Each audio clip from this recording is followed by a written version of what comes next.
Auto immune disease, যেটা একবার হলে আর ভালো হয় না এবং ধীরে ধীরে মৃত্যু ঘটায়। সাধারণ মানুষের এটাই কিন্তু ধারণা। আবার সমাজের অধিকাংশ মানুষ জানেই না যে অটো ইমিউন রোগ কী বা কেন হয়।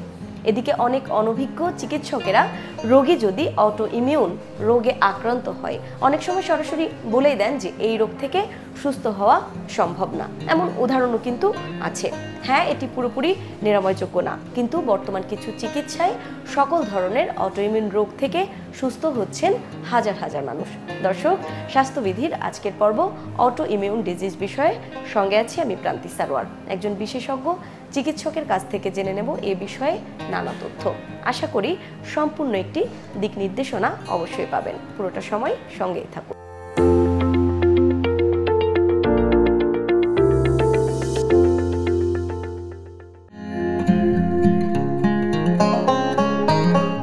অটোইমিউন ডিজিজ বলতে আসলে বেসিক যে ধারণাটা, আসলে এটা মেডিকেল একটা পরিভাষা, যেটাকে বলা হয় সেল আমাদের শরীরে যে কোষ আছে নিজের কোষ নিজে ধ্বংস করে ফেলে, খেয়ে ফেলে। তো আমাদের শরীরে এই কোষগুলি বুঝে উঠতে পারে না কোন কোষটা তার আপন আর কোন কোষটা তার আপন না।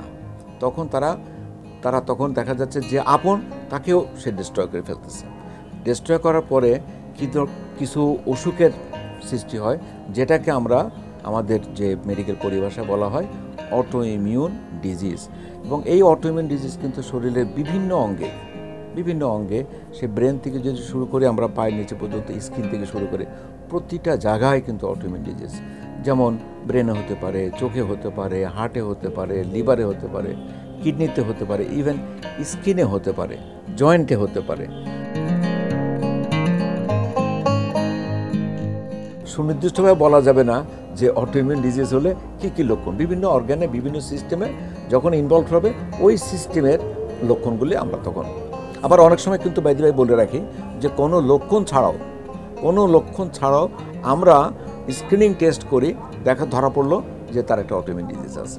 অনেক সময় দেখা যায় কোনো রকমের লক্ষণ থাকে না, তাদের থাকে না জ্বর, সর্দি কাশি, গলা ব্যথা, কোনো কিছু থাকে না।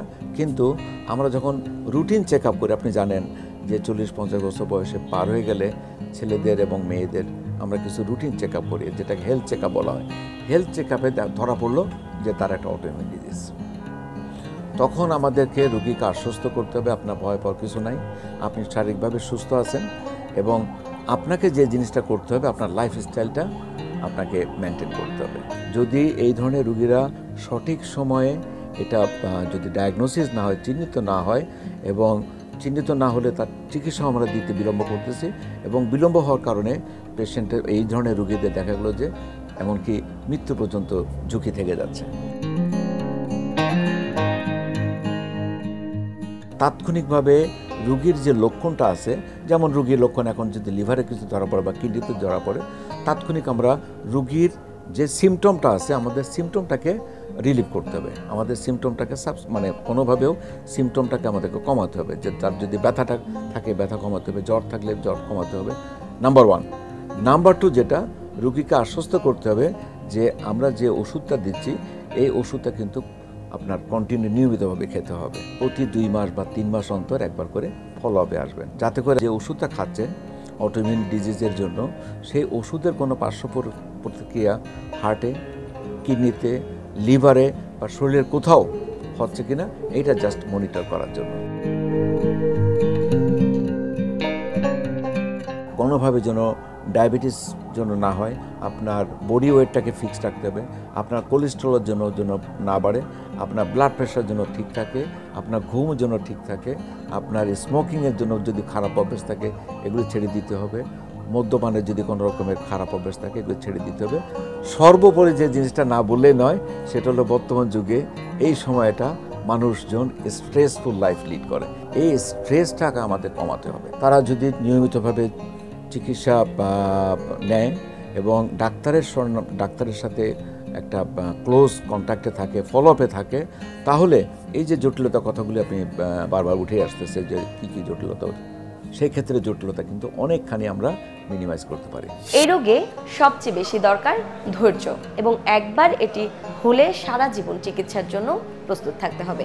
তবে চিকিৎসাবিদ্যা এখন এতটাই এগিয়েছে যে অটোইমিউন ডিজিজও নিয়ন্ত্রণে রাখা সম্ভব হচ্ছে। চিকিৎসকদের মতে হাল না ছেড়ে রোগের মোকাবিলা করতে মনোবল রাখতে হবে। এই রোগের প্রধান চিকিৎসাই হলো ওষুধের মাধ্যমে আক্রান্ত অঙ্গের প্রদাহকে নিয়ন্ত্রণ করা এবং শরীরের অতি সক্রিয় প্রতিরোধ ক্ষমতাকে শান্ত রাখা। একটু বলে রাখা ভালো, চিকিৎসার মাধ্যমে অটোইমিউন ডিজিজকে কেবল নিয়ন্ত্রণে রাখা যায়, কখনোই পুরোপুরি সারে না। সুষম খাদ্যাভ্যাস ও নিয়মিত শরীরচর্চা এই রোগের বিরুদ্ধে শরীরকে ভালো রাখতে সাহায্য করে।